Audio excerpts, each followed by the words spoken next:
everybody, and welcome to this edition of Tennessee WildCast. How's it going, Doug? I'm doing good.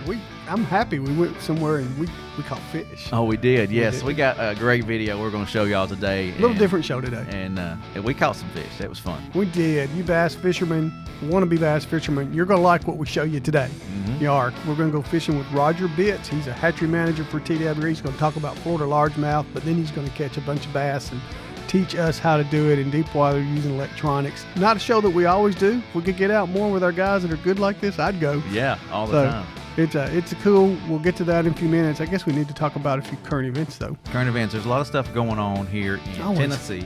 Always a lot of stuff going on. And we've got the deal so you can see the quick guide what's going on. Yeah, this is important. We know that a lot of hunters like to go ahead and start planning their vacation dates. So there is a one-page summary out on our website now, tnwildlife.org. It's all over the place. It's under a topic called Hot Topics. It's under the main menu for hunters. You just scroll down and you just hit on that menu and boom, this thing, you'll see that it says one-page summary or a quick guide. And this is the season dates for most of the serious dates, most of the ones that you go on. I think there is a reference to sandhill crane season. You need to look in the larger guide when it comes out, but that'll be out pretty soon. But you can find out what's going on with duck season, with your dove season, with spring turkey, with fall turkey, with your deer season, your black bear season, your elk seasons, if you get lucky enough to get drawn. And there are a few extra permits going to be drawn for this year. Yeah, you can see it right there. 7 Yep. permits. So that's pretty cool. Yeah, and raccoon season for you folks. And we got quite a few questions out on Facebook about raccoon season. So there's a lot of interest out there about when it starts and so forth. So there it is. And the larger guide will be out on our website later this year. And of course, even it will also be in stores all over the place where you purchase hunting, fishing licenses. So that'll come soon. But to get you there's that one-page summary, very important. Put it in your pocket. Yeah, it's real easy to find right there on our homepage. There's actually a little yellow bar. I think it's yellow or red right there. It says one-page summary. Check it out. Yeah, we put it out there. You can't miss it. If you go to tnwildlife.org, you will find that page. That page and everything else that we're doing, We're proud of the predators. Yeah. We were out on the front lawn the other day with our catfish. And Tracy Porter down in our GIS made about 4 or 5 of these. So it's as close as we could get. I tried to find a mounted one. Of course, we went down to the hatchery and had a lot of fun with that too, and did some stuff on Facebook. Didn't win the Stanley Cup, became awful close, and they're young, so maybe they'll be back at least competitive for the next few years. But it was a lot of fun watching the Predators play hockey this year. Proud of those guys. Yeah, they're awesome. Man, what jocks. I'm telling you what, hockey players are. They may be the most athletic of all of them, and I don't think a football player takes a harder hit than a guy that's facing the wall, not seeing something coming and gets whacked around. That's true. So anyway, proud of what they did, and we did. We had a blast with all of that. And Free Fishing Day went well this past week. It did. Free Fishing Day. There's a lot of photographs out on the Facebook page, Jason. Twitter, yeah. It's a big event now across the state, and I hope that a lot of adults went fishing after the kids left those places. But even now, I'm telling you, where we stocked catfish, there's a lot of them left to be caught out there. Oh yeah, yep. So, and you can still see the dates out on our site. You can go on the site and look under four anglers. Yep. And the first or second thing you come to will talk about Free Fishing Day events or it says kid events or something like that. But look at it and see where the fish are stocked and go fishing. Mm-hmm. We're going to go live pretty soon. This show is going to be live on Facebook. Yeah. Right. We're going to start taking your questions. I'm going to say we're a couple of weeks away. We're still waiting on a piece of equipment or two. And once we go live, you'll be able to go on the site and ask us questions. And we will take a lot of those questions depending on who we have on as a guest. We'll stick with who's on as guest. Don't want questions all over the place. Want it to pertain to our guests, so we get your questions answered.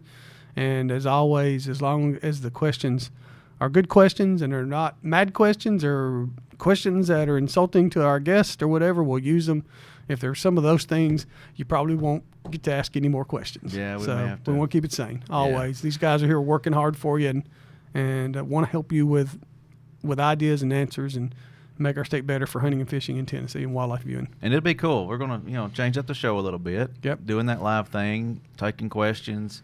You'll be able to watch. Hopefully, we're going to try to do Facebook and YouTube first, watch on those 2 platforms. It's just going to be different. And, we may not do 30-minute shows. We may do hour show. We may do 45 minutes. We may do 20 minutes. And like today, this is going to be a little shorter because it is. We got a little fishing segment and and we'll be back with you. But yeah, about a 7-8 minute segment today with Roger Bitz, which we'll get to here in just a minute.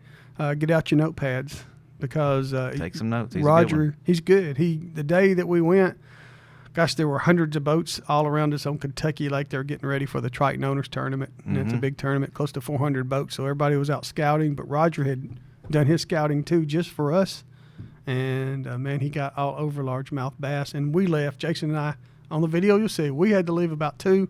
I kept getting texts from Roger all the way home about another. And they were getting bigger and bigger the whole time. And you'll see some of those photos he took of himself with the big ones we missed after we left. Yeah, and you won't see. I don't know if it's in your video, but there was one time where Roger set the hook, and it broke his line on the set, and he wasn't hooked up on a stump or something. He was hooked into a fish, and he was fishing with 12, 15-pound test. Early on, he was trying to locate those guys with a crankbait, and lost his crankbait. Lost a big fish, and he was upset about it for a while, but he was so busy catching other fish, the memory went away soon. Yeah, it's pretty amazing what you can do with these technology out there to find these fish. I was amazed at how you do that. It's the first time I've fished like that. Yeah, it is. It's not that difficult to learn the technology. He's had friends help him some, and then just go out there and study it for a while until it start understanding it. And it's really neat the way Roger can go out there and determine probably what's a bass, probably what's a crappie, probably what might be white bass or stripe that are just the way they school. They school differently, right? Hang out differently. But it's a summer pattern. And that's pretty much the name of it, fishing that summer pattern for bass, something like that. And because that's what it is. From now until the next couple months, a lot of these bass will stage up in areas that we'll show you in this video. Yep. You ready to get to it? Let's do it. Let's go fishing with Roger Bitz. He's the hatchery manager at Springfield Hatchery in Robertson County and a really good fisherman. Tell us what's going on. We're on Kentucky Lake. We're in this big desert-looking water. I mean, it's so wide open. But yet, I bet we've ever caught or hooked 25 fish today. Oh yeah.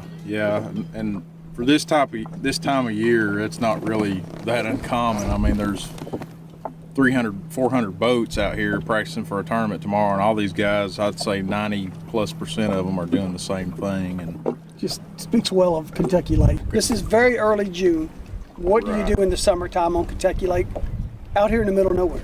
So what happens is by the 1st of June, you can almost set your calendar every year as these fish are starting to make their way out to their summer homes. They move out here on these humps and points and drops adjacent to a secondary river channel or the main river channel. And that's basically where they live their lives until fall.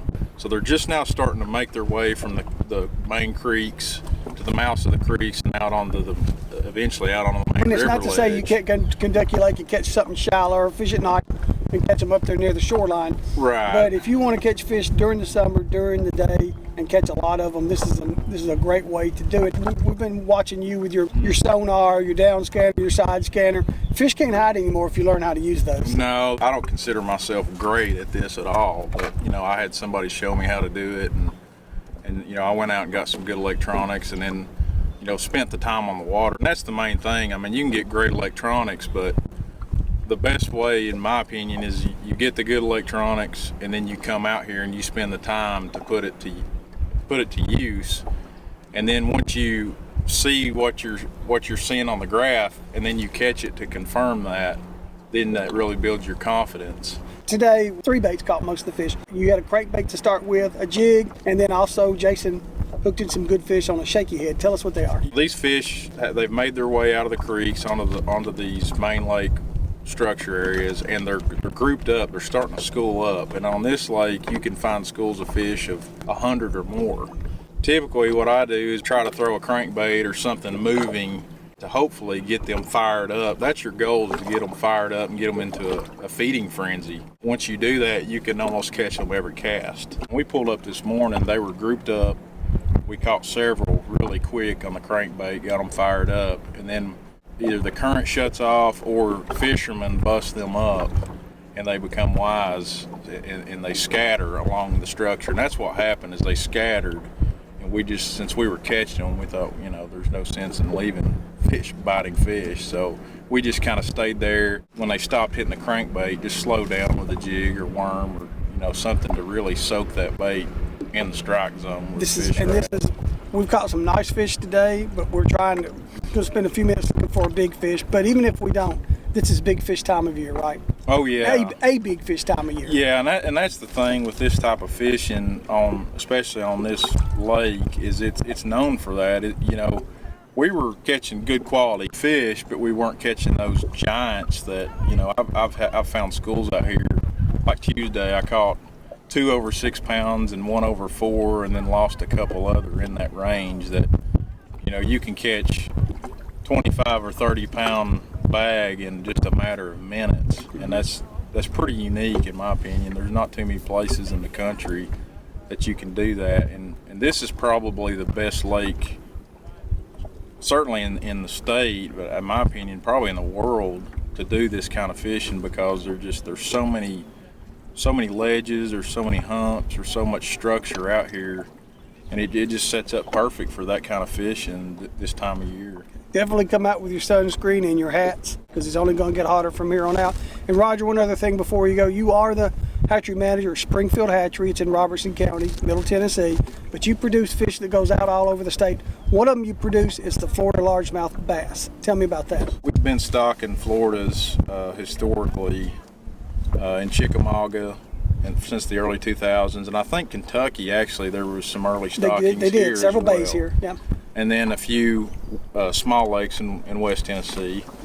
A couple years ago, the commission made the decision to based on the success of Chickamauga, we wanted to expand our Florida stocking program to essentially the remainder of the Tennessee River, which included Fort Loudon, Watts Bar, Nickajack, and to continue making Kentucky a normal stocking as well.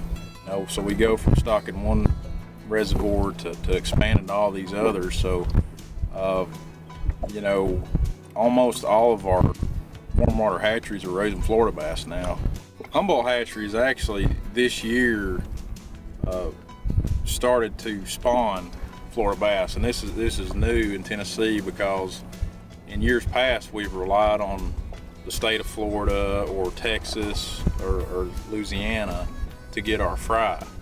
So when we've expanded, when the decision was made to expand the stocking to the remainder of the Tennessee, well, we wanted to try to become more self-sufficient instead of relying on other agencies for fry, because some years you may not get the number you need or you may not get them at all. So Humboldt, we actually took fish that we had raised for stocking and grew them out as brood. A couple hatcheries, we grew them out as brood fish. This year they used those brood fish for the first time, and they were only two-year-old brood fish, and surprisingly we got a lot of really good spawns. That's awesome. I think we heard David Roddy, who's statewide hatchery coordinator, say more than 500,000, with the goal to be in the next few years 1 million Florida largemouth bass going out. I guess plus in addition what you guys are might be the total, but a lot of largemouths, Florida largemouth going out to Tennessee River system primarily. Yes. And like Kentucky Lake. So anyway, all right, Roger, you've done great today. We appreciate everything. No problem. Catch us a big one before we go. We're gonna try. Well, let's show Jason. I hope Jason's ending this video with him holding one of his big fish. Absolutely. That's an awesome day. Then get me and Jason to catch fish. I'd say we've caught 75, 80 largemouth today, and I caught a smallmouth. Yeah. It was really big. Sure enough. Hey, Doug, you finally caught a fish. You did too. It took us a while. We had to go with somebody to do it right. Yeah, that was a great trip. It really was, and good job on the video too. Thank you, you. Jason. You put it together, and there was a lot of fish that we hooked and lost during the course of that too. But when you're catching so many, it doesn't hurt so much. Yeah. And so, and like I said, you showed the photographs where Roger kept on catching them. He called me later, or we text later, a day or two later, and he said it was one of the better days he's ever had. Yeah. So you don't always go out there with a camera and have the best day. Right. So that was pretty lucky for us. Speaking of cameras, I don't know if it's a really big deal, but I shot all that on the iPhone, which was pretty cool. You did. Every know. bit of it on the iPhone. I thought that was neat just to be able to take that. Well, there was a few GoPro shots out there too. Well, the ones under the water. Yeah. We didn't stick the iPhone under the water, but yeah, you did a good job with that, and you left out some of the video I shot. I didn't understand Well, why that. but But no comment. we got some good stuff too. Yeah. But, and then the techniques, learning those techniques. I wasn't really good with the jig, and I don't think I even tied one on, but the shaky head was working for me, and the crankbait was working for Roger, and you were throwing that jig, and it was pretty awesome. And then the one smallmouth you caught, that was awesome too. Yeah, hit the jig. I think I quit messing with the jig for about 10 minutes or whatever, but I was having fun with the jig, and the length of cast, I do want to mention this. The length of cast can matter. Roger is a good fisherman, way better bass fisherman than I am, but I noticed that day he was getting an extra 20 feet on his cast. Right. For whatever reason. He could sling it. He could sling that thing a long way, and once you picked off the fish that are closer to you, you got those fish that are a little further out, and that's a real advantage if you don't want to get your boat in too close to them. Yeah, you don't want to sit right up on top of them. Right. I mean, even though we were catching some pretty close to the boat, but Yeah. Cast it on out there. After those ran out, he was weighing it on out there and really hitting, and I really like that deep running crankbait. I think I was too lazy to put one of those things on. They hurt too much watching Roger fish it. I was happy that we caught fish. Yeah, it was great. And Roger he's a good instructor. He's a good teacher. He's a great hatchery guy. He's just a great guy in general. He's a gadget man. He can fix anything, and I hope the agency has the benefit of his work for another 25, 30 years, because he does a lot of great stuff for sportsmen of Tennessee, raising fish, not just Florida largemouth, but crappie and striper and walleye and sauger and you name it, bluegill, sometimes just regular largemouth bass, whatever.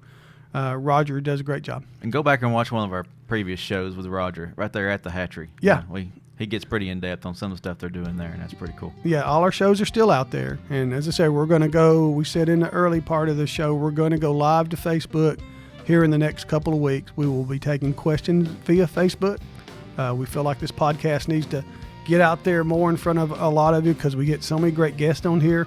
And we think more folks will see it that way, and we want to be interactive with you and let you actually talk. Not do us do all the questioning, but y'all do some questioning too. Yeah, it'll be fun. It will be fun. It's going to be interesting. Hey, we'll give away some hats and shirts too. Yeah, we can do that on there. It will make it easier, Yeah. because we still got some to give away. Mm-hmm. All right. I don't have anything else. I think that's all I got. All right, everybody. Yep. So we'll be back. Back next week, and who knows, we might be live. We might be live. Just stay tuned. Keep following our Facebook and our Twitter and our Instagram, and follow us out there and stay connected with us. All right. See you next week, everybody. All right, see y'all.